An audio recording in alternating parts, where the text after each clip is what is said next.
শোনো দোকানদার চাচা, ভালো হয়ে যাও, তোমার কাজ কাম কিন্তু ভালো হচ্ছে না। কেন বাজান, আমি আবার কি করলাম তোমার সাথে?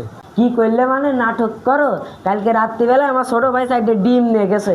আজকে স্কুলে যাবো বলে দুটো ডিম ভাজতে গেছি, দেখি পচা। গ্রামের মধ্যে 3 নম্বর ব্যবসা কবে থেকে শুরু করি চাও?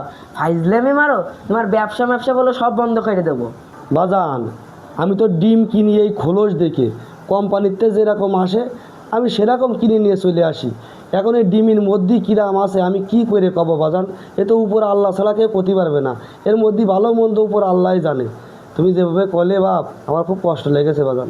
চাচা, বিষয়টা নিয়ে তো আমি ভাইবে দেখিনি, তোমার কথাই সঠিক। ডিম তো আর তুমি বাড়ি বানাও না। চাচা, আমার ভুল হয়ে গেছে।